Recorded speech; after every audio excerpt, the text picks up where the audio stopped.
आईने हिंदी के एक नए एपिसोड में आपका स्वागत है। आज के इस अपडेट की हम शुरुआत करने वाले हैं तेजस मार्क टू प्रोग्राम को लेकर आई एक बड़ी अपडेट से। आप सबको पता है कि तेजस मार्क टू का प्रोटोटाइप डेवलपमेंट फेज ऑलरेडी शुरू है और ये वर्ष तेजस मार्क टू प्रोग्राम के लिए काफी महत्वपूर्ण है क्योंकि इसी वर्ष आपको इस एयरक्राफ्ट का रोल आउट होता दिखाई पड़ सकता है। लेकिन एक भ्रांति भी काफी ज्यादा फैलाई जा रही है इसको लेकर के, और वो ये है क्योंकि चाइना ने 6th जनरेशन फाइटर क्राफ्ट को विकसित कर लिया है तो भारत भी एफजीएफए को प्राप्त करने के लिए जो तेजस मार्क टू के नंबर है उनसे कॉम्प्रोमाइज करके एफजीएफए पर स्विच कर सकता है। और इस प्रकार की भ्रांतियां इस समय काफी ज्यादा रफ्तार के साथ आगे बढ़ रही हैं। लेकिन इसमें सच्चाई क्या है, इस पर बात करने के लिए भारतीय वायुसेना के सीनियर ऑफिशियल ने मीडिया से बहुत इंपॉर्टेंट चीजें साझा करी हैं। दरअसल भारतीय वायुसेना के अधिकारियों ने ये कहा है कि भारतीय वायुसेना सिर्फ 120 तेजस मार्क टू के प्रोक्योरमेंट प्रोग्राम को लेकर आगे नहीं बढ़ रही है, बल्कि भारतीय वायुसेना ने मीडिया से बात करते हुए कहा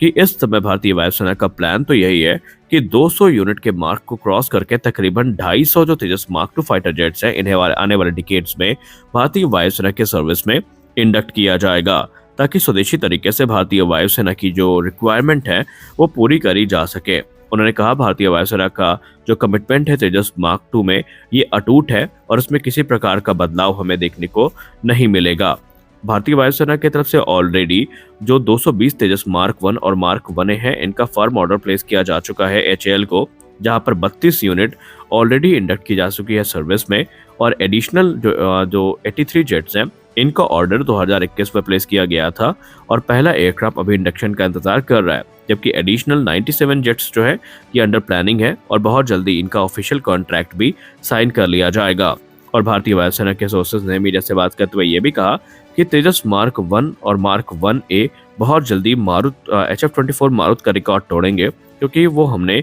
147 यूनिट्स को ऑपरेट किया था, लेकिन अब क्योंकि 200 से ज्यादा एयरक्राफ्ट हमारे पास तेजस के होने वाले हैं, तो इसका सीधा मतलब ये है कि इंडिजिनस फाइटर्स का अपना जो रिकॉर्ड है खरीदने का उसको हम बहुत जल्दी तोड़ देंगे। साथ ही साथ तेजस मार्क 2 पर बात करते हुए उन्होंने ये भी कहा कि भारतीय वायुसेना के मॉडर्नाइजेशन प्रोग्राम का ये सबसे अडिग हिस्सा है, सबसे अटूट हिस्सा है, क्योंकि ये ना सिर्फ हमारे जैगुआर, मिराज 2000 और मिग 29 एयरक्राफ्ट को रिप्लेस करेगा, बल्कि तकरीबन अगर हम इन तीनों एयरक्राफ्ट की बात करें, जैगुआर, मिराज 2000 और मिग 29 की, तो ये संख्या 250 के आसपास पहुंच जाती है। और ऐसे में जो चरणबद्ध तरीके से फेज आउट की प्रक्रिया है वो शुरू करी जाएगी 2030 से 2040 के बीच में, और उनमें जो गैप क्रिएट होगा वो फिल करने की जिम्मेदारी तेजस मार्क 2 के कंधे पर ही होने वाली है।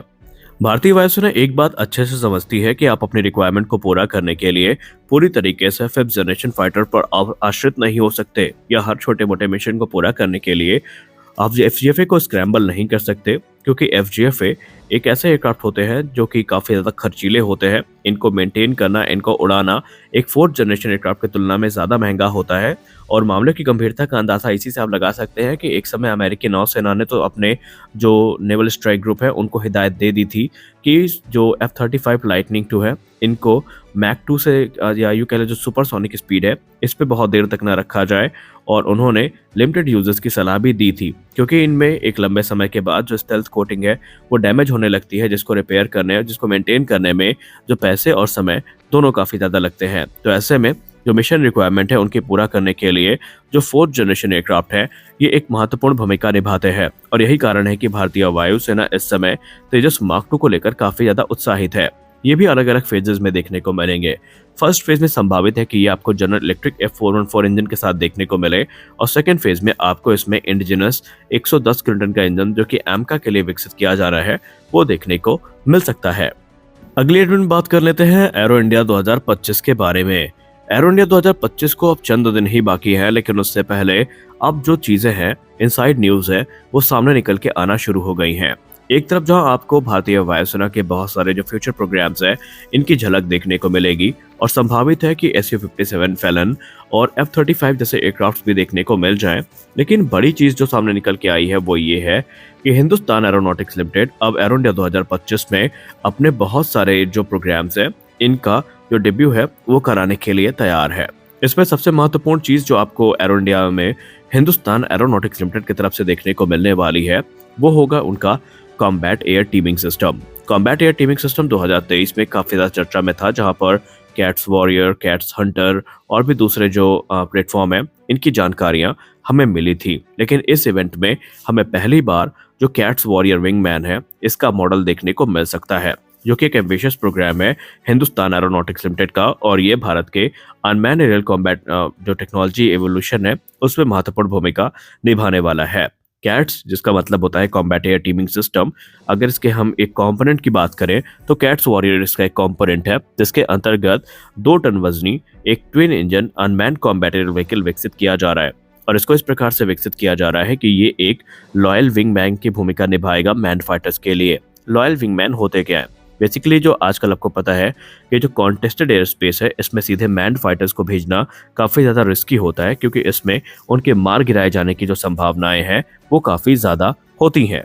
तो ऐसे में आजकल एक नए टैक्टिक्स हमें देखने को मिल जाती है, जहां पर जो लॉयल विंगमैन होते हैं इनको पहले मैन्ड फाइटर्स के आगे भेजा जाता है। ये कॉन्टेस्टेड एयर स्पेस में एनिमी के रेडार सिस्टम, उनके एयर डिफेंस सिस्टम या दूसरे जो हाई वैल्यू एसेट्स होते हैं उनको न्यूट्रलाइज करते हैं, ताकि मैन फाइटर्स के लिए एक सुरक्षित रास्ते को बनाया जा सके। और ऐसे में कैट्स वॉरियर एक महत्वपूर्ण भूमिका निभाएगा, क्योंकि ये 2 टन वजनी जो अनमैन्ड व्हीकल है ये अपने साथ एक कैसे रीजनेबल पेलोड को कैरी करेगा, जो कि एनिमी के जो हाई वैल्यू टारगेट्स है उनको डिस्ट्रॉय करने में सक्षम होगा। इसको एयर टू एयर मिसाइल से भी आर्म किया जाएगा, जिसका सीधा मतलब ये है कि यह सिर्फ ग्राउंड टारगेट्स को न्यूट्रलाइज करने के पर्पस से नहीं बनाया जा रहा है, बल्कि इसकी सहायता से जो एरियल थ्रेट्स है उनको भी इंगेज किया जा सकेगा, जहां एनिमी के फाइटर जेट्स, ड्रोन या फिर हेलीकॉप्टर्स हो सकते हैं। इसके अलावा इसे advance air to ground weapon से भी इक्विप किया जाएगा। जरूरत पड़ने पर इसका इस्तेमाल एक्सटेंसिव सर्विलेंस मिशन के लिए किया जा सकता है, जहां पर रियल टाइम डेटा जो है ये पायलट्स को और ग्राउंड फोर्सेस को भेजेगा, जिसकी मदद से वो अपनी रणनीति बना सकते हैं। हिंदुस्तान एरोनॉटिक्स लिमिटेड ने पहले ही जो कैट्स प्रोग्राम है इसकी एक झलक दे दी है, जहां पर एरो इंडिया 2025 में इसके बारे में अधिक जो डिटेल और इन्फॉर्मेशन है वो हमें रिवील होती दिखाई पड़ेगी। हालांकि यहाँ पर आपको बता दें कि स्केल मॉडल एक्चुअल डिजाइन से थोड़े अलग होते हैं, क्योंकि यहाँ पर कुछ चीजें हैं जिनको क्लासिफाइड भी रखा जाता है, लेकिन बहुत जल्दी जो कैट्स वॉरियर है ये हमें हवा में उड़ान भरता नजर आएगा। अब तकरीबन हम बात करें कैट्स वॉरियर की, तो ये प्रोग्राम काफ़ी महत्वपूर्ण है, क्योंकि इसके चलते हमारा जो एडवांस मीडियम कॉम्बैट एयरक्राफ्ट है तेजस मार्क 2 और तेजस मैक्स, जो कि तेजस की एक मदरशिप होने वाली है, उनसे ये ऑपरेट किए जा सकेंगे और एनिमी क्षेत्र में घुस करके उनको डिस्ट्रॉय काफ़ी आसानी से कर सकेंगे। आने वाला समय ड्रोन का है और भारतीय वायुसेना ये बात को समझती है, और यही लिए भारतीय वायुसेना भी इस प्रकार के जो प्रोग्राम्स है इनका समर्थन करती नजर आई है। भारतीय वायुसेना की तरफ से कहा गया है कि जो लॉयल विंगमैन कॉन्सेप्ट है ये काफ़ी इंटरेस्टिंग है, काफ़ी एम्बिशियस है, और आने वाले भविष्य में एक बड़ी संख्या में इस प्रकार के जो लॉयल विंगमैन ड्रोन है ये भारतीय वायुसेना के द्वारा ऑपरेट भी किए जाएंगे। तो इंतजार है एरो इंडिया 2025 का, जहां पर इसकी नज़ारे हमें देखने को मिलने वाले हैं। तो आज के इस वीडियो में बस इतना ही, मिलते हैं अगले वीडियो में, तब तक के लिए जय हिंद।